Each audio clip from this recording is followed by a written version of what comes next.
Hello and welcome to my comprehensive guide to easily completing rank 5 of Leon Must Die Forever. In this video, I will be providing some cheeky tips and tricks for you, so then you too can annihilate every enemy in your way. I've recorded some footage of me trying out rank 5 with the Exorcist ability. This is by far the most fun power-up to use. By completing rank 5 yourself, you'll be able to unlock this ability too.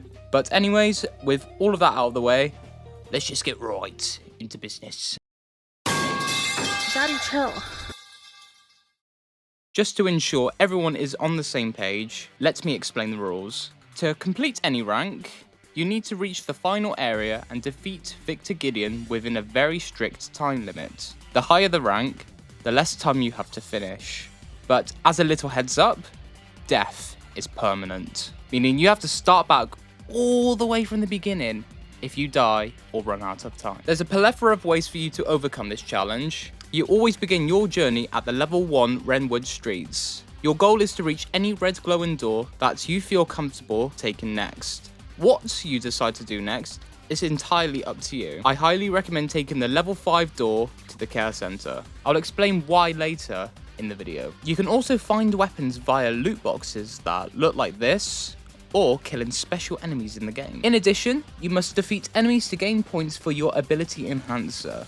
And what the fuck does the ability enhancer do, you may ask? By spending points that you collect, you can also apply buffs to Leon. Depending on what you have, certain abilities provide amazing advantages to help you annihilate enemies easier. Your chances of getting an ability you desire is all RNG based, but usually the best buffs such as Phantom Assassin are less likely to drop, and some buffs come at a cost. Choosing any of the free upgrades you want costs usually around 100 points or so. The higher your rank level, the more expensive getting new abilities are.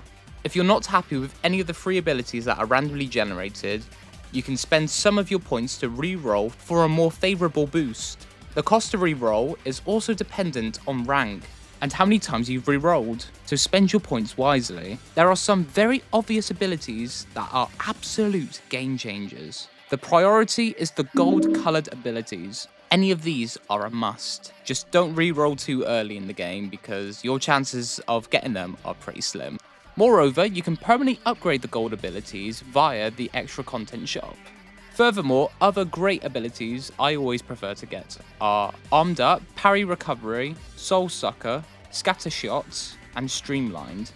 Combine these abilities for maximum carnage. If for some reason you don't get any of those early game, Chrono Shot is a fantastic early game buff, as there is a fair chance you'll gain a couple of extra seconds on the clock. And trust me, you don't want to unexpectedly look at the clock turn red and, start panicking. Speaking of which, to ensure you're all good for time, ensure you're as efficient as humanly possible. Obviously, kill as many enemies as you can, but if you would prefer to save time, feel free to skip an enemy on occasion if you feel like they'll just waste your precious ammo. Or if you're low on time already, by killing the golden minus spiders, you can gain an additional 70 seconds to the clock.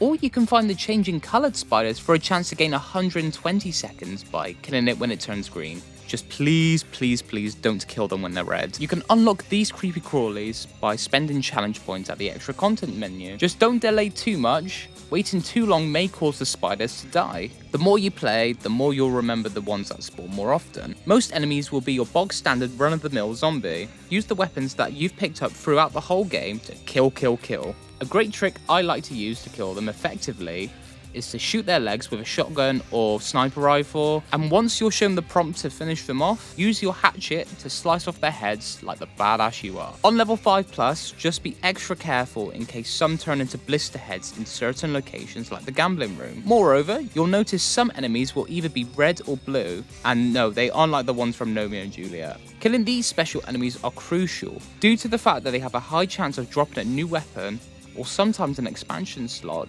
These dickheads have bullet resistance, so they will be harder to kill in comparison to the conventional enemy. The higher the rank, the exponentially harder they are to eliminate, and you can't really finish them off with a hatchet either. To kill the red ones effectively, use the environment around you, such as explosives from grenades or boom crates on rank 3 or higher, to one-shot most of the red dudes. If you've got nothing on hand to help you out, either backtrack to another spot to trap them, or if you're really desperate, melee or close quarters combat is your last hope.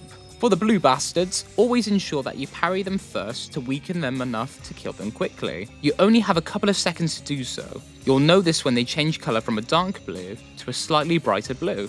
I highly recommend to perfect parry them if you have the skill to, but if you do have a skill issue, that's no problem. I'll provide some tips and tricks on the house just for you. Perfect parrying is very tricky.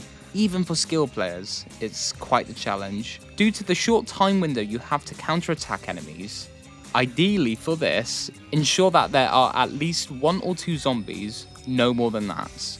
And as soon as you see their arms in the air, pause for a nanosecond, and then super quickly press the parry button. You'll know you've done it right when it does a slightly different animation and also allows you to finish them off with the hatchet on normal enemies. You can perfect parry special enemies too, but don't expect them to let you get a free kill out of those stubborn bastards. A great way to improve your perfect parrying is through practice, or if you're lazy like me, you just need to gain some luck to find the mortal edge. This gives you a slightly wider time window, increasing your chances to a beautiful perfect parry. Definitely combine this with the parry recovery ability to really get your money's worth. Since I forgot to mention, you can only regain its durability via the method I just mentioned, or through crates when your durability is low. The lower your durability on your hatchet, the higher the chances your next smashed crate drops a hatchet repair. You know what? I'm actually just wondering this now, actually. See, like, if you're smashing, like, dozens of crates whilst your hatchet is broke, will that just, like, give you loads and loads of repair hatchet drops, perhaps? Just let me know in the comments if you've already tried that out, you know, I just need to know that for sure. There are various weapons you can find throughout your playthroughs of Leon Must Die Forever. As I've previously mentioned, they are found through loot boxes and special enemies that you kill in the game. The higher the level you reach, the higher chances you can treat yourself to more powerful weapons to add to your arsenal. On level 1, your chances of picking up powerful weapons are very slim. You can earn up to 1 to 3 weapons depending on your luck. Once you are at level 5+, you have the chance to find different tier weapons. These are shown by the number of stars above the weapon you find. These range from 1 star to 3 stars.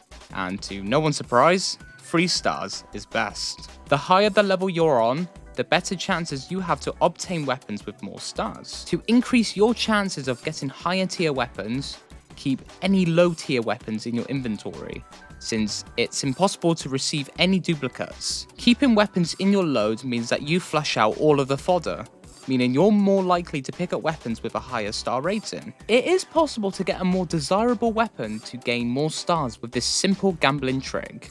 On higher levels, you can delete the weapon you want to upgrade, and when you find an opportunity to grab a new weapon, have your fingers and toes crossed that you get the weapon that you want. However, this is definitely not a reliable strat. This is just when you're absolutely desperate. Use this as a last resort. Weapons I recommend for every game that you play are as follows. The marksman rifle for shooting zombies' legs, any shotgun as well, preferably the TAC for a similar effect to the marksman, the Requiem of course, the Hellblaze hatchet, which can be unlocked by spending challenge points. However, the Mortal Edge is slightly better due to its parrying capabilities, and works well in combination with parry recovery if you apply good timing. And by far the most OP one-time use weapon is of course the RPG, which can also be unlocked by spending challenge points. If you do happen to find this weapon, definitely save this for the Victor Gideon boss fights. And now it's time to get into the meat of this video, and probably the reason why you're watching this. What is the most optimal route I can take?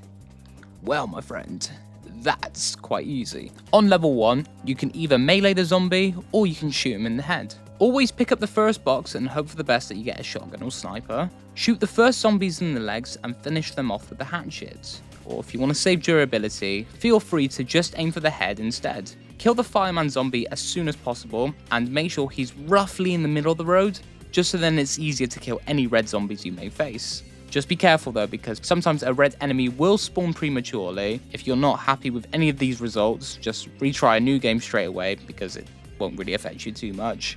And just hope that the odds are more in your favor in the next game. When you get to the care center, leave through the door and pick up the green herb and handgun outside the office. If you get lucky enough at the bar and lounge, and see that the zombies are facing away from you, stealth kill the first guy you see, and then quickly stealth kill the blind zombie straight after.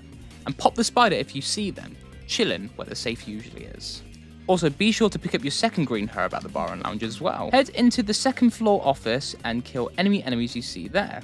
I recommend using the throwable on the floor so then you can at least kill one zombie with a hatchet finisher. You may need to fight 1 or 2 zombies as well, dependent on your RNG. Pick up the loot box and hope for the best a spider spawns in. They will always go down the stairs, so you better be quick before they reach the bottom. Head downstairs and pick up the third green herb. Stealth kill the zombie if he spawns, and there's another potential spider spawn here too. Shoot the zombie's legs outside the gambling room and finish them off with a hatchet.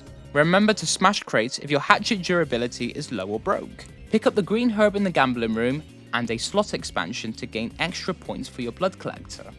In the main hall, you'll see 4 regular zombies, or 2 regulars with a blue and red singing lady. Stealth kill any zombies stalking across the hallways at the lab. At the lab, kill the guys on the floor and pick up another green herb and open your next box. And then shotgun any of the zombies that you see.